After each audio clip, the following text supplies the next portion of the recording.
This is the Kanavi pick in my mind, and gonna go up against the Graves. It is a bit of like a skill matchup in that 1v1. I would say it's Graves' favored coming out from his W and being able to kind of stop some of the DPS coming out from Kindred, but still, it's a Kanavi special, and I'm excited to see it.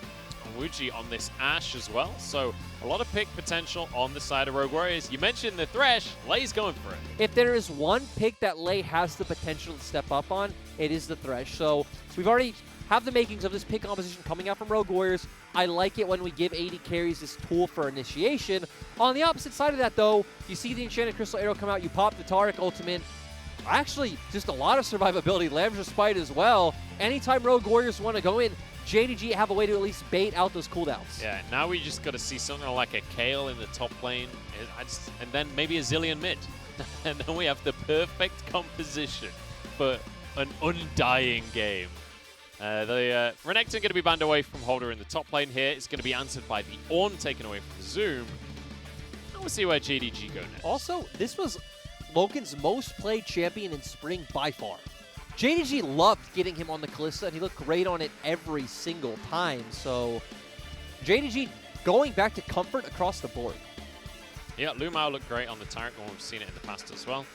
And obviously just an insanely strong duo. One thing I want to see out of this series, though, now that we've got a Kalista once again, is Kalista just winning lane. We've not seen Kalista win lane today somehow. You're right. We saw the hints of it last game where they were setting up for that, but then obviously Rogue Warriors just kind of got blown out of the water. This game could be a much different story. I expect JDG to go towards top here, but you need some kind of frontline tank because you already have a ton of DPS in your AD carry jungle position, but there is no tank like engage that really jumps out to you. The Mordekaiser has been one of Zoom's go-to picks even in spring, so it is what you would expect for him to get on. Yeah, the Mordekaiser are going to be locked in here for Zoom, and just means he's completely safe if they do choose to play around the bottom side. Mordekaiser are one of these incredibly good weak side top lanes. Yeah, interesting though that all of your engage is really coming down to the Kalista, but I guess at the same time, what Rogue Warriors have already drafted is things that really want to come into use, so if you can rely on that, that'll be great. But this would actually be a great answer to the lack of engage from JDG, right? Azir, going to be able to outrange him, put down all that DPS. It's Ruby's best champion by far, and even if Zoom does throw in, not Zoom, if Yagao does throw in Lumao, you then just Emperor's Divide him out of the fight, and it's like, well, now I outrange you, what can you do? Try and keep them at arm's length if they can, and a lot of that is going to be on Ruby. We'll see where they go for the top lane pick to round this one out, because they've got to go up against this Mordekaiser. It's going to be a gangplank here for Holder. There's a counter pick. GP does do very well in this laning phase. There will be a bit of a mid-game drop at some point where Mordekaiser can try and find the pressure and solo kill the gangplank, but overall, I like this pick a lot. So another pick at keeping JDG at arm's length, and Rogue Warriors have the tools to dictate the fight. They have tools to engage and start it off. They have tools to get you out, re-engage. So, once again, I like the Rogue Warriors draft a lot. Ooh, we get to see Yagao's Silas once again. This is something we were asking for at the start of the day here, that we've seen highlights of it. It's not something that you typically think of Yagao for, but this split, he's been playing it, and I'm excited to see a little bit more of it. Also, against Ashe, stealing away the Crystal Arrow is pretty great. You just added some engage, right? That's what I love, because we're talking about, okay, well, Rogue Warriors now have tools to keep you at arm's length with both Azir, his ultimate, as well as the cannon, Barrage too. But now you have this Silas can steal the Ashe ult, throw that out, find the engage, jump in himself. Can even steal the Emperor's Divide and look for some kind of play on the back line and push all the members of Rogue Warriors into his team. Is that called the Demacia shuffle at that point? Silas is from Demacia? Yeah. But he looks so evil. Yeah, he's the baddie. He uses magic, and magic's not allowed in Demacia. Why do and then you Lux gets to use magic anyway. I don't get it. I don't know why you and Hysterics know so much about lore, and then do you not watch the me. cinematics? No, I don't. With this slow, sad version of Warriors? No? No, not at all. Okay, well, there was memes about it. I do watch the LPL, though. Yeah, me too. It's almost like it's our job. You know, that was like, it's like you were bragging about it while you're on the broadcast. I do also watch some LCK and some CBLOL. I don't watch any CBLOL. No offense, guys. It's nothing personal against the region. I'm just not from there like Jordan is. Sort of. Sort of. I watch a little bit of LEC because that's where I am from. I'm from Berlin, unless you include where I'm from. Let's talk about this series, because I'm losing my mind here. It's JDG against Rogue Warriors as we jump into game number 2. And looking at the compositions, this feels like, once again, Rogue Warriors with a very cohesive composition. I have been impressed by Rogue Warriors in the drafting phase so far in this series. Yeah, I have too. Again, I like what they've put together. The Azir going to have a fine landing phase up against the Sylas. Sylas going to try and find the opportunities to all in him, but realistically, as long as you dodge the Abscond Abduct, Sylas can't do all that much in the matchup itself. You have proactive tools in the bot lane. We've seen how Ashe has worked, and it seems like every time we see it, it's doing so much in these games. And then Gangplank shouldn't have a hard time up against the Mordekaiser, so Holder should have a much better game this time around. And look at it. You have Global Ulti on top side. You have Engage coming in from your bot lane. You have a very clear game plan once you hit level 6. Worth mentioning as well that the power spike that JDG had in the first minute has now timed out. So the Colonel believes that this is now Rogue Warriors' game. Holder forced to flash at level 1. Suboptimal. Which doesn't make sense that we actually saw that graph like that, because Sylas being a very strong champion at level 1 from Izzy, Kalista, Taric as well. So that could be massive for Holder, especially if JDG can figure out a way to set up a dive on top side. Holder now shouldn't be able to push, or even if Zoom can get a bounce back, actually could be another big thing where Holder will pretty much just be dead. There's an opportunity here for Kanavi to try and make things happen up on the top side, but luckily for Holder, he's against a Kindred, so you don't expect a ton of early ganking. That's certainly not the reason that you would typically pick the Kindred. Kind of similar to that Nidalee in that you really do want to be power farming as much as you can. Exactly, so JDG just getting on comfort picks that play to their strengths well. The good thing is you do at least have some setup in the bot lane from your Kalista Taric. They provide the CC, so if you do want to try and get in the lane and do some damage, and now that Holder has no flash, it has become a window for you to gank. So Kanavi is going to have some options if he does want to put down some early game aggression. And we've already set up for Rogue Warriors, right? They want to play around bot lane, especially once we hit that level 6 mark. We need to see a big play come out. I would love to see that aggression that you mentioned from Kanavi. Is Kanavi gets a really nice trade in that mid lane. He's on this Conqueror Sylas. Has to walk away, but hey, you take that, especially as Sylas, you're more than happy to take trades like that because you can heal back up. He also did take Inspiration secondary, so he's going to also have Biscuits coming in as well. So going to have a lot of sustain in this lane, which is what you would expect. Also with Ruby taking the comment, so going for more of that poke route to whittle Yagao down. And whittle him down he will, because that's going to be the last Biscuit and the last stack of his flask going through here for Yagao. Kanavi wants to punish Ruby for this aggression, though, as he comes in towards this mid lane. Ruby, oh god, slides on out, though. That was so clean. Didn't even look like he doubted him. Look at his face. It's on the player cam right now. No hint of doubt. Didn't feel like he needed to make a flash. I think he's played that one before. Lei takes a good chunk of damage from Loken and Lumao. They are going to be pushed under. One thing that is worth mentioning, you can have a bit of a hard time as Kalista against Ashe, just because the slow does ruin your leaps. Yep, exactly. So, thanks for highlighting Munchables, you and those. Ooh. Actually, sorry, Munchables, I'm done praising you, because we're going to look at Kanavi do actually nothing, and I got excited for no reason. But we had the bounce back, Munchables. We set it up. Zoom pushes in. Holder has no flash. Kanavi can take advantage, but Holder's too smart. Holder is way too clever for his own good, honestly. It's bitten him in the behind once or twice before across his life. And, you know, especially back in school, it always was one of those. It's one of those kids that was too smart, ended up fidgeting in class and getting in trouble. I don't understand this obscure hipster reference, so let's move forward. It's not really a reference anymore. I think it's just insanity creeping in. Honestly, I can't blame you after that last one. Oh, jeez. Yeah, that last game was something. It really was. So and now we're going to have this contrast of like the slowest game in the LPL so far. Let's also be fair that both of these compositions are very dependent on their level 6 power spikes, right? You want to see the Kalista and Taric ultimate come out before you really have any sort of good setup in the bot lane. And same side for Rogue Warriors, right? You want to wait for that Cannon Barrage especially, but the Enchanted Crystal Arrow as well. That's when you'll start having a ton of proactivity.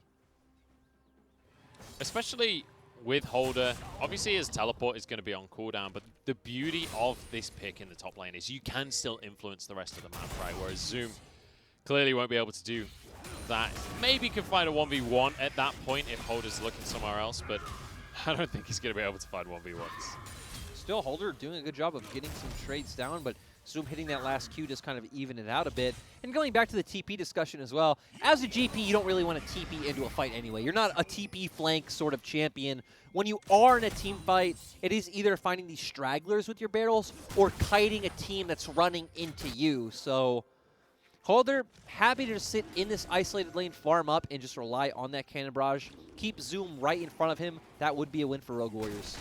Got a bit of a 1v1 here between our junglers as Kanavi already low, forced to flash out of that one as Lei now finds a hook onto Lumao as well. This is the fight the Rogue Warriors want for themselves. Lumao's going to go down for first blood.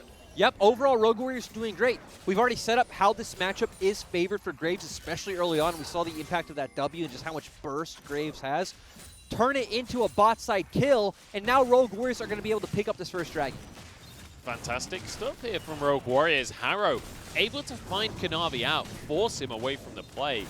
Just sets up Lei, and you know, Lei subbing back in. Bear in mind, he was subbed out for the start of this series. Good bit of damage there, but ultimately Lei coming back in, looking good. Which he was him and Xiaoxi, which we do have a lot of Thresh players actually, but him and Xiaoxi obviously are the top two that come to mind that when they get this champion, they really just look like different players completely. I'd say Lei on a bit of a smaller scale, but it was still clearly his standout. I'd say Sword Art as well. Yep. Sword Art, one of those players. Obviously well known for that, as Lei wants to make even more happen. Lumao doesn't have his flash available right now, doesn't even have his stun up. The heal is going to be all he has. Good hook onto Loken, but they can't quite follow up. Oh. Lumao's still alive somehow. He's tanked up everything. The Ren not quite available onto Wuji. It would finish him off. I think he used it earlier on in the fight. I'm with you. I have no idea how they weren't able to just kill Lumao. Oh, God. Flash forward from Loken. You said they need to be the carries and they might just do it, but Lumao goes down. Wuji one. Why did you walk close to him, Wuji? You had the fight in your pocket. Ultimately, they still win it, but you didn't need to die, Wuji. Yeah, Wuji giving up his life for no reason. Loken going for the hero play, a bit exciting. We've talked about seeing these exciting mechanical plays before. Does fail, but Zhong Wuji just gives it over to him. Still a bit of a win for Rogue Warriors. And actually a big win in the fact that they are also able to push out the wave, so now Loken and Lumao are losing out on golden XP. So, ultimately, hang on you go! What was that? What was that? What was that? It was so That was exciting. the worst and best thing I've ever seen at the same time. It's one of those things where when it happens, everything's going so fast, you just get so excited that it's like, wait a minute.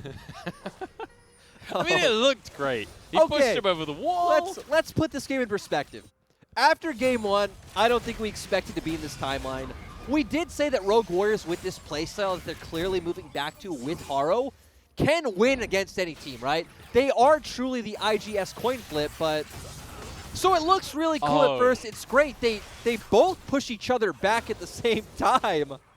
I didn't see the Empress Divide for Ruby. I thought he just walked up to the top. They were on top of each other, right? So it was very hard to see, but overall, Azir is very mobile. Ruby not even have to use his flash.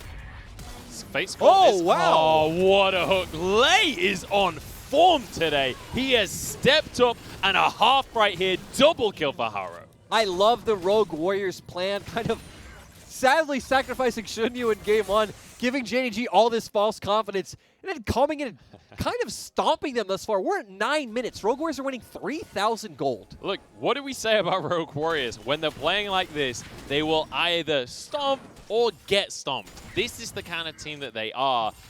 And coming into this game, it's feeling like a stomp for them. To put it in perspective, they had the second most champion kills per minute in the entire league after IG, which for those of you who don't really understand that stat, that means like there was constant action. People were dying left and right in their games, no matter who they played against.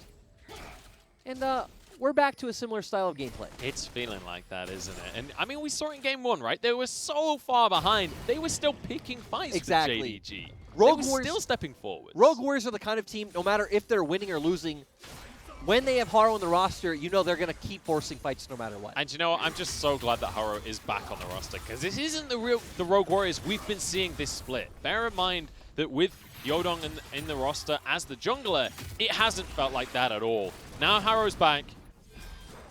It feels like there's a reason to be a fan of Rogue Warriors once again.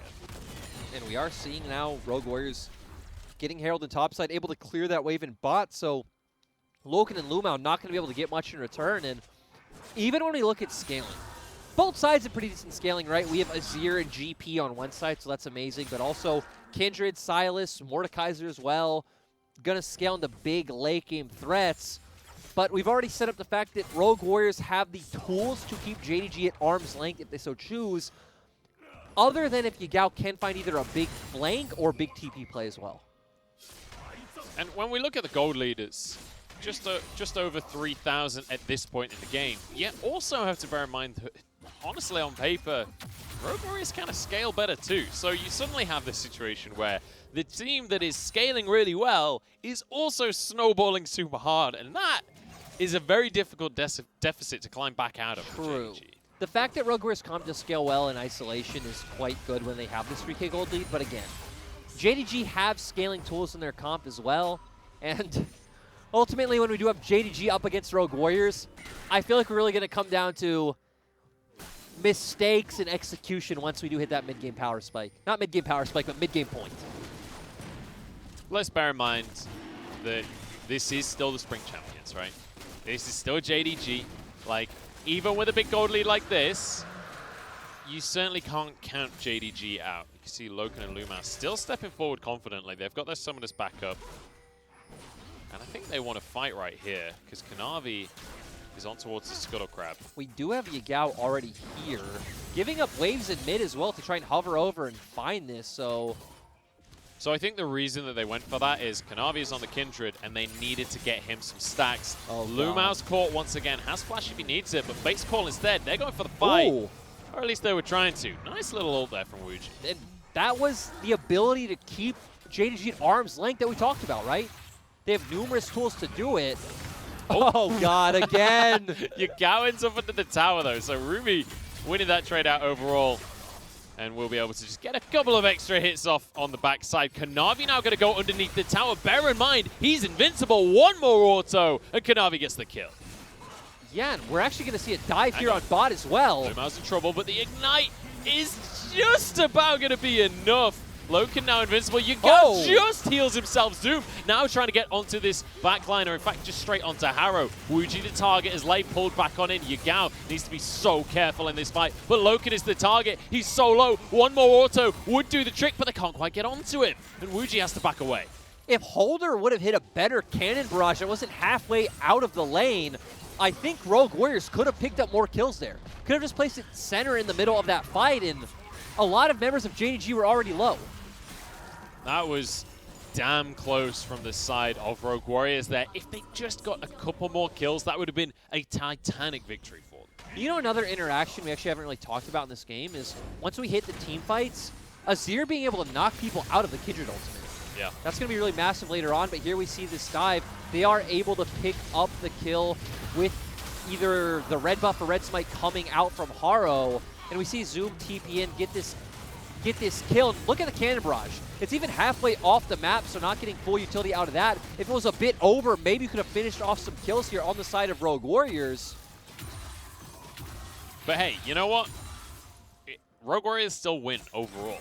They're still going to be 3,000 gold ahead right now. They're still getting some gold funneled into their carries, and they got the tower down. Look how many plates went the way of Zhang Wuji. And the great thing about this sort of comp is, again, it does bring us back to a few years ago where now you just rotate the Ashe, you wait for the Enchanted Crystal Arrow, rotate your mid and jungle over, throw that down, get the kill, now you get a turret. It's like very rinse and repeat, very cookie cutter. You know what? When you don't have a single win on the board just yet in the LPL, I think cookie cutter works.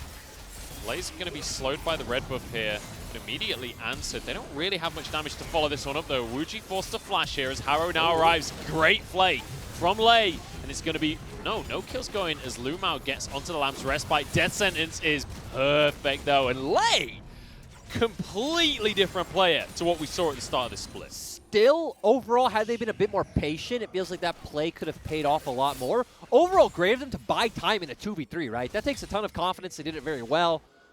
They do get a kill, and now Holder going to be in big trouble. Yeah, Yagao definitely has the advantage in this 1v1. Oh, God. Not if he just has flash. misses everything. I think he gets away. I think Holder gets away as well. He's going to get the slowdown onto Loken. Yagao, honestly, could not have messed that up harder. That was not it. That was not it. Now it means Ruby gets a chance to just hammer away at this tower. And JDG with, honestly, just an uncharacteristic mistake. And this is a very confusing timeline where, sure, Rogue Warriors are the coin flip team, right? They can get stopped from the fact that they just run into you when they're behind. But the fact that we're sitting at what's about to be a 5K gold lead at 16 minutes, pretty strange from JDG. JDG were the control team in spring. You said in game one, the smartest team in the league is what we kept calling them.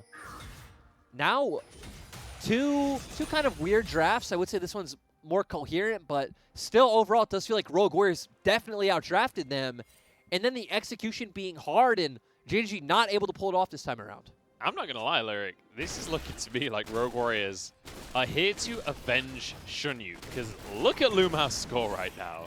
Lumao is the Shunyu of this game because he is just getting absolutely destroyed by Rogue Warriors. Harrow has spent more time in the bottom lane than anywhere else on the map.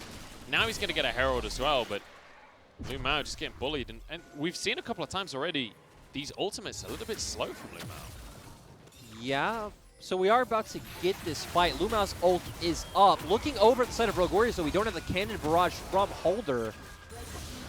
They're just going to run mid instead. Try and put some pressure onto a tier 2 here, or at least force a fight. Lumao is here. And with the Herald, they're going to be able to get this tier 2 for themselves. Great answer from Rogue Warriors. Happy to give up a Drake in order to keep on pushing. And the great thing is they bought enough time for Holder's cannon barrage to come up if JDG do look for an engage onto them. And this team, JDG, that we compliment consistently as a macro, a smart gameplay-oriented team, losing out in these objective trades is just not at all what you'd usually expect. No, and it just goes back to that inconsistent form that we've talked about that they've had, especially in their star players, right? Zoom and Kanavi were two players that we talked about as best in their role in spring. Lumao, another one who felt like he was definitely top 3. And I would say in spring at least, especially in the final, was clearly the best support we had. And all three of them really struggling to come online this split. And even, like you said, even their macro and their decision-making not quite being there. Oh, Yagao just gets away there. He definitely would have died had that hit. Yes, he would. And I also want to move this conversation to where I've talked with this to Hysterics a lot that I didn't feel like DMO or Rogue Warriors felt like the Victory 5 of summer. Because to where Victory 5 were just throwing things against the wall and hoping for the best, and we're pretty much getting blown up by everyone, both Rogue Warriors and DMO have done well in the early game. They have had leads, and they have looked like coherent teams. It's just been like one or two big things falling apart in those games to them not be able to close out. And like the drafts have at very least been coherent. Like, look at the drafts that we've seen from Rogue Warriors here today. We have seen team compositions that make sense, that are executable. Like, clearly these teams have not just essentially given up on the league. Because, I mean, last split, Victory 5, we saw Mole playing Nico bot alongside Y4. The AD carries Pike. Y4's barred. God, oh, yeah. God. It wasn't pretty. It wasn't pretty. But I tell you what is pretty, the way the Rogue Warriors are playing the map right now. Yeah, and it's just going to be really rinse and repeat like we talked about. So they're trying to find a pick right now, but not going to be able to. So Ruby's going to feel fine to sit in the side lane because he does have mobility on that Azir, can get away safely. What did JDG do then? Like, for JDG, is this just a lost game? Like, how do they get back into this? Munch, we need to put this in perspective, that first or 5K goal down. And coming out of draft, we've already said that, hey, they drafted a Kalista. They want to be the team engaging into Rogue Warriors. They also have a Stylist, right? They want to jump in. They're not necessarily the ones who are looking to kite back. Rogue Warriors do have this range advantage coming out from the Azir. And they don't have a lot of solid engage tools other than Loken throwing Lumao in. And you have disengage in numerous champions, in the Thresh, in the Ashe, in the Azir. So it's going to be down to me from Yagao finding some kind of amazing flank and taking Ruby out of the fight early. Needs to try and find something miraculous. But the items are going to start coming through for our AD carries now as Wuji gets himself the Hurricane. You'd expect Loken to be able to grab that on his next recall as well. And we will get to the point during this mid-game where you'd expect both teams are going to be willing and able to fight it out. And Ocean Drake's certainly something worth fighting for. Exactly, and we've already said how Rogue Warriors definitely have the tools to dictate the fights on their own terms. They have the Enchanted Crystal Arrow, so you can always look for the long-range pick. They have the Death Sentence as well. They have Disengage, they have Engage, so they have a lot of options available to them. They can constantly look to rotate over and find a pick on the Zoom if they want. They're not opting into trying to shut down Zoom, though. And it has to be said, Zoom is doing fine this game, right? He's got himself a kill, doing great on the CS numbers as well. So when it does come towards these fights, he's going to be a huge factor. And we also need to remember that JDG does have double AD carry, so, and Rogue Warriors as well. So both teams can burn down Baron extremely fast. Rogue Warriors double AD carry and an Azir, so Baron will just be melted.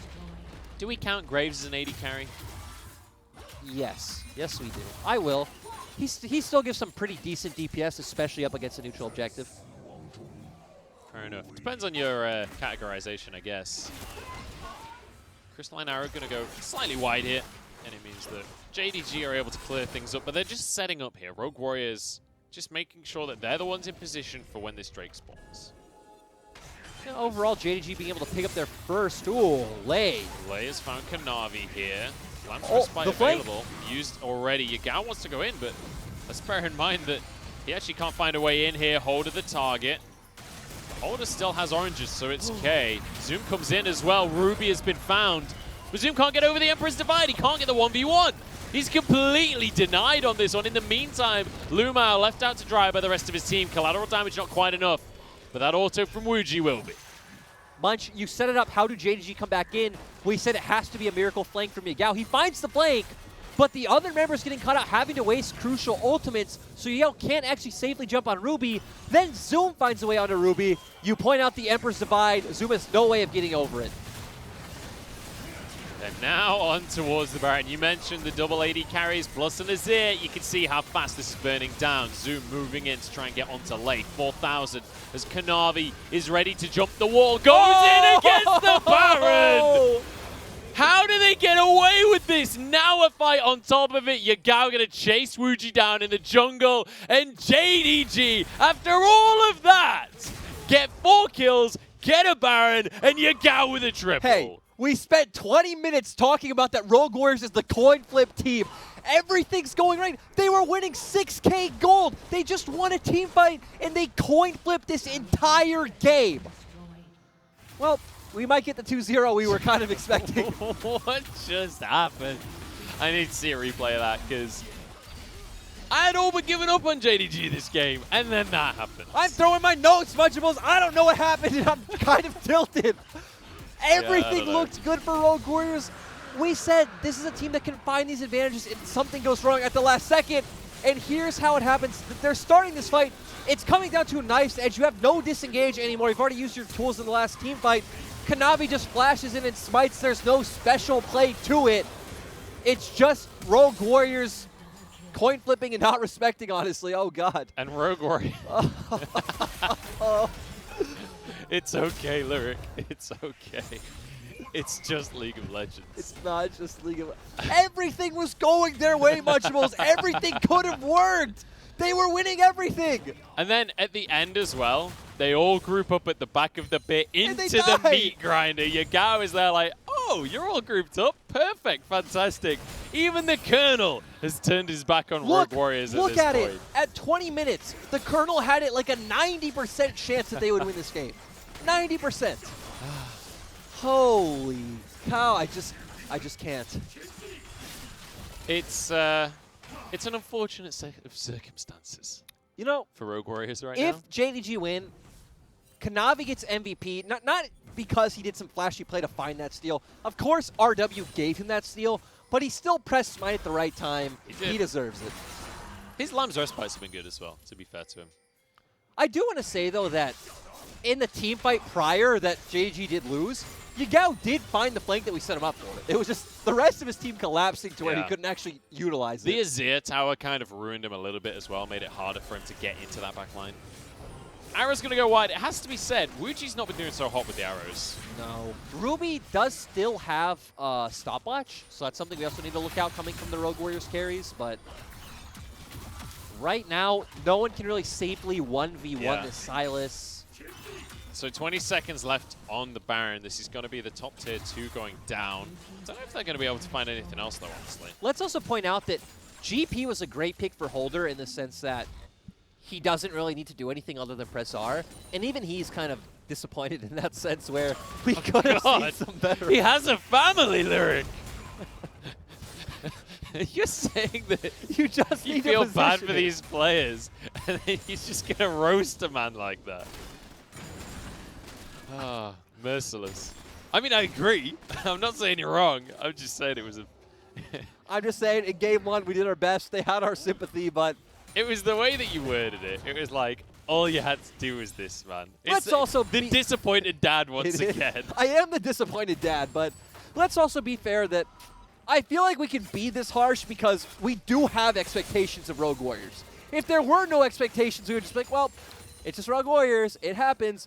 But Rogue Warriors also in their last years against WE on the non-English day came out in one game with a lead, had a very similar throw against WE, and it's like, the fact that we know there is some talent there, that there is an identity there with Haro, and that they can pull out at least some game wins, and they always fall short, it's just like, man, we just want to see Rogue Warriors pick up a win. Yeah, and I mean, just this game is the perfect example, right?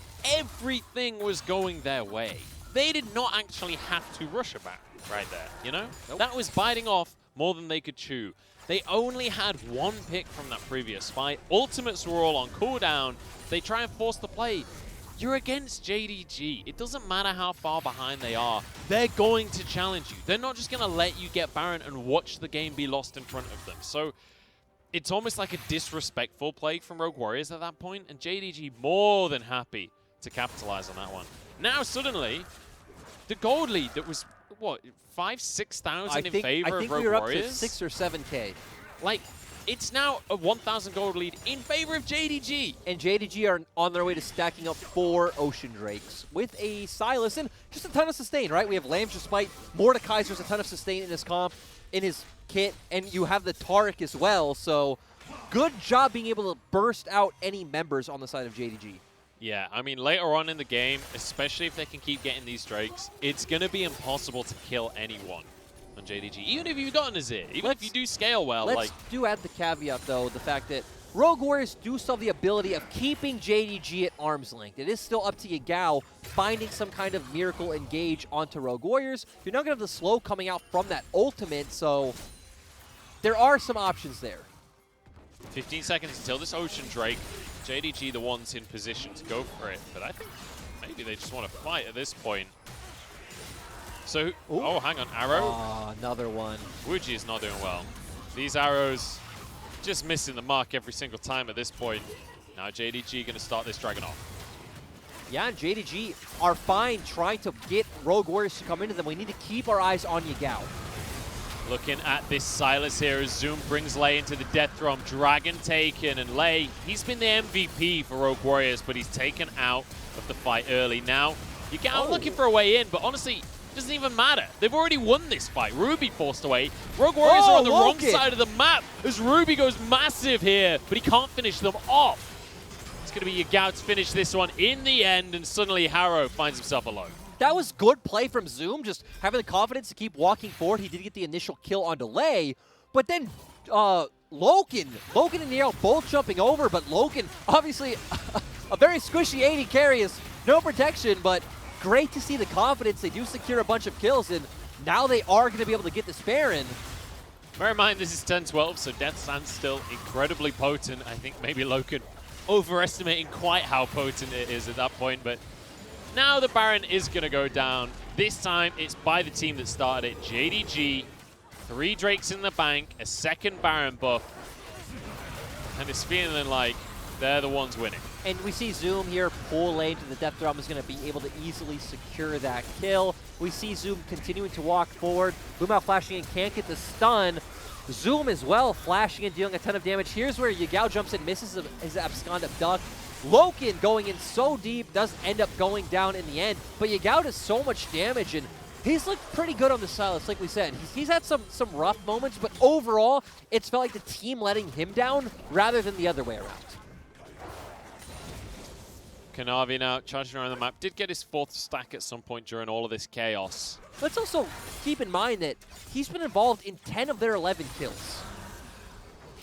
That's a pretty impressive feat, and when you look at this draft, we kept saying it needs to be on the back of either him flanking or him finding some kind of surprise engage onto Rogue Warriors, and he's been able to do it. And honestly, I'm just excited that we get to see Yagao being this multifaceted mid laner. We talked about his LeBlanc a lot last split. Sylas wasn't really a champion that we heralded Yagao for, but this split, his Sylas has looked amazing, and we get to see that once again here It today. does seem like, though, he typically picks one champion and gravitates towards that the whole split.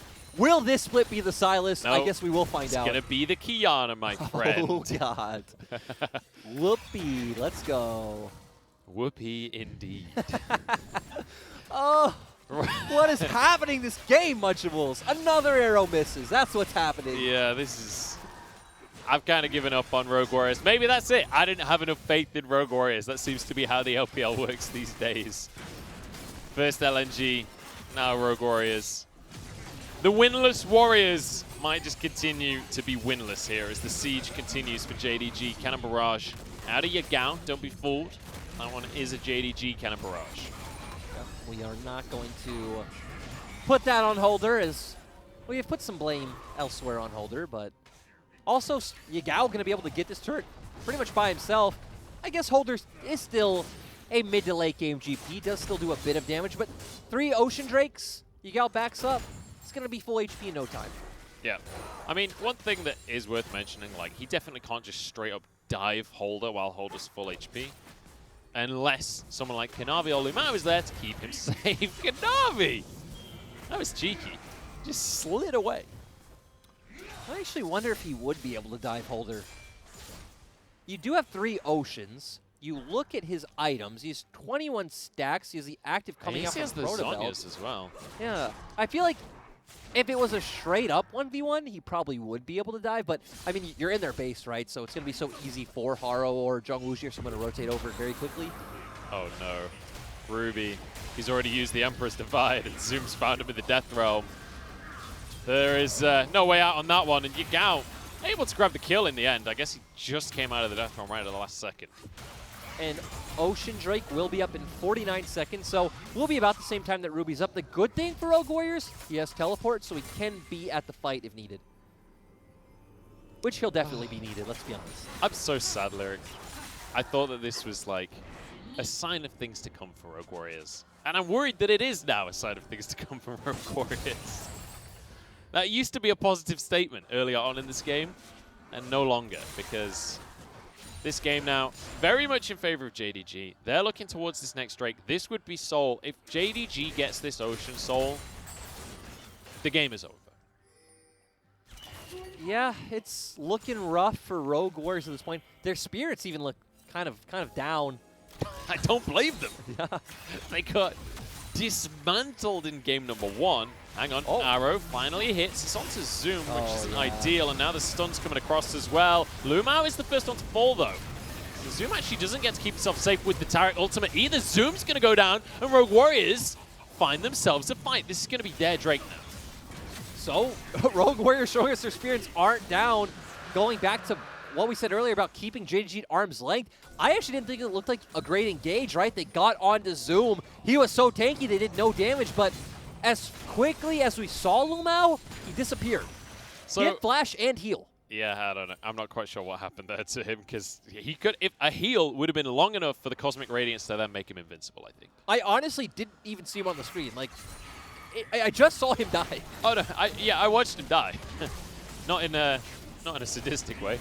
As Rogue Warriors now moving into the mid lane, can they just try and end the game? They're going to give it an effort right here as they get onto the Nexus Towers. Kanavi caught out here, but healed up by Lumao and kept safe.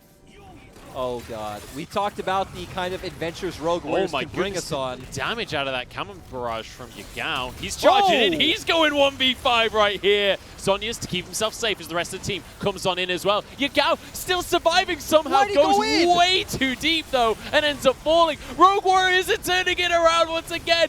They've somehow come back in this game. Zoom charging forwards, trying to shut down Wuji, but he don't have the damage and he don't have the life now. Kanavi, the last member standing, Lamb's respite. It's not going to be a respite for long as he falls. And Rogue Warriors, after throwing it all away, bring us to Game 3. Munchables, how did we end up in this timeline? What a confusing chain of events. Rogue Warriors end up falling 4K gold behind, find a pick onto Lumao, go for the end, and then Yagao kind of throws it all away with that last engage. I don't have an explanation for you, Lyric, but hey, the winless Warriors are winless no more. Rogue Warriors